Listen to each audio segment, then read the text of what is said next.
माननीय सदस्य श्री मनोज कुमार जी।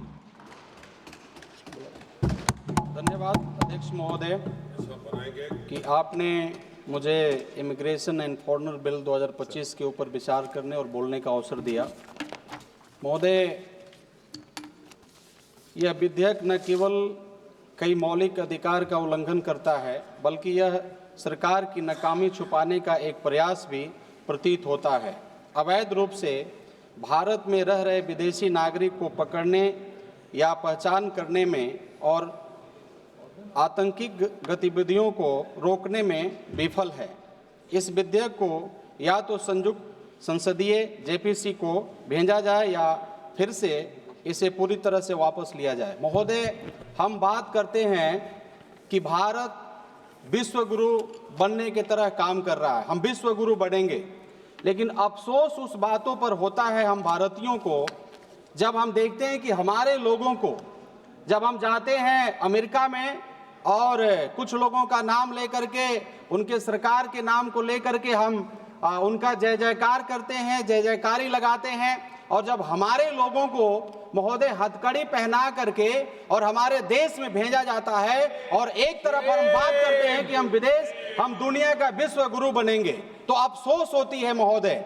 एक चीज और मैं कहना चाहता हूं, कुछ हमारे मित्रों से मैं सुन रहा था महोदय अतिथि देवो भवो का बात, उसके बाद और सुन रहा था महोदय वसुधैव कुटुंबकम का बात। महोदय, जब इस प्रकार के बात हम लोग सुनते हैं और जब पता चलता है कि 11 साल से ये बातें हो रही हैं कि विदेश में रह रहे रोहिंग्या को हटाना है, बांग्लादेशियों को भगाना है, नेपाल से जो रहते हैं उनको भगाना है, अलग अलग देश से जो भारत में रहते हैं उग्रवादी आतंकवादी इनको हटाना है, तो महोदय अफसोस आता है कि 11 साल से हमारी ये सरकार, आदरणीय हमारे प्रधानमंत्री जी केवल बोलते हैं, लेकिन अभी भी महोदय बहुत सारे ऐसे उग्रवादी हैं, बहुत सारे ऐसे आतंकवादी हैं, बहुत सारे ऐसे इलीगल लोग हैं जो भारत देश में रहते हैं और समय समय पर वो आतंक को बढ़ाने का काम करते हैं। कौन रोका है महोदय? एक हमारे मित्र अभी बोल रहे थे,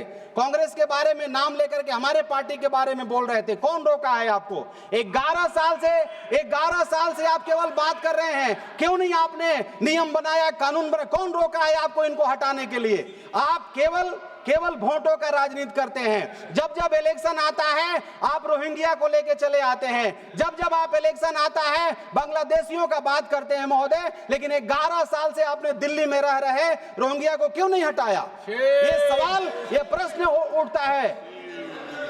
आप एक चीज और मैं चेयर पे एड्रेस कीजिए महोदय मैं आप ही को कह रहा हूं, सरकार इस विधेयक के माध्यम से 4 मौजूदा कानून को समाप्त करने का प्रस्ताव लेकर आई है। Foreigners act 1946, passport act 1920, registration of foreigners act 1939, immigration act सन 2000। इन चारों कानूनों को समाप्त कर एक नया कानून लागू करने की योजना बनाई गई है, लेकिन वास्तविकता यह है कि यह विधेयक नागरिकों के मौलिक अधिकार को सीमित करने का प्रयास करता है। सबसे गंभीर चिंता इस विधेयक के उस प्रावधानों को लेकर है जिसमें इमिग्रेशन अधिकारियों के निर्णय को अंतिम और अपरिवर्तनीय माना जाएगा। इसका अर्थ यह है कि नागरिकों के पास अपील या न्यायिक समीक्षा का कोई प्रभावी माध्यम नहीं रहेगा। यह न केवल लोकतांत्रिक मूल्यों के खिलाफ है, बल्कि यह नागरिक अधिकारों पर भी सीधा हमला भी करता है।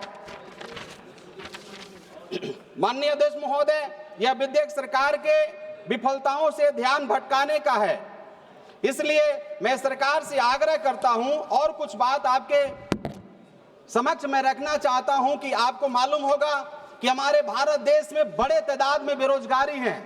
हम एक तरफ केवल धर्म जाति संप्रदाय का बात करते हैं और हमारे यहाँ इतनी बड़ी बेरोजगार हमारे बच्चे, हम किसान, हम गरीब नमक रोटी खा करके रोज मेहनत करके अपने बच्चों को पढ़ाते हैं और जब नौकरी नहीं मिलता है उसके बाद हमारे बच्चे अलग अलग देशों में जाने का प्रयास करते हैं क्योंकि यहाँ हमारे पास रोजगार नहीं है। उस समय होता क्या है महोदय, चूंकि हम बिहार से आते हैं, मैं आपको बताना चाहता हूं महोदय, पासपोर्ट ऑफिस है और थोड़ा सा महोदय इंपॉर्टेंट कुछ मांगे हैं, मैं रख के अपनी बातों को समाप्त करूंगा। बिहार में पासपोर्ट ऑफिस है, अगर आप जाइएगा महोदय जाकर देख सकते हैं, पासपोर्ट ऑफिस के आगे दलाल, हजारों दलाल प्रत्येक दिन खड़े रहते हैं और ऐसे गरीब हमारे पढ़ने वाले बच्चों को, खासतौर पर SC ST गरीब बच्चों को के साथ में दलाली करते हैं।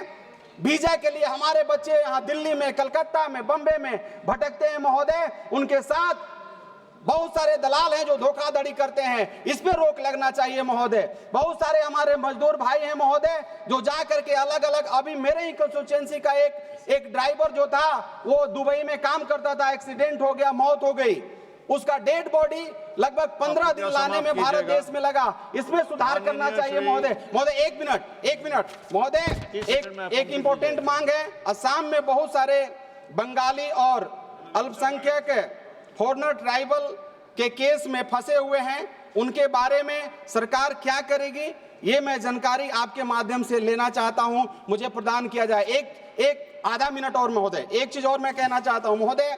बॉर्डर पर हमारे बहुत सारे सैनिक रहते हैं और समय से पर हमने देखा है कि चाइना, पाकिस्तान हमारे सैनिकों का हमारे ही अंडर में घुस करके हमें मार देता है और हमेशा हम 56 इंच का सीना दिखाते रहते हैं, कुछ नहीं होता है महोदय। इसमें सुधार होने की जरूरत है महोदय। सिंह जी आप बोलिए।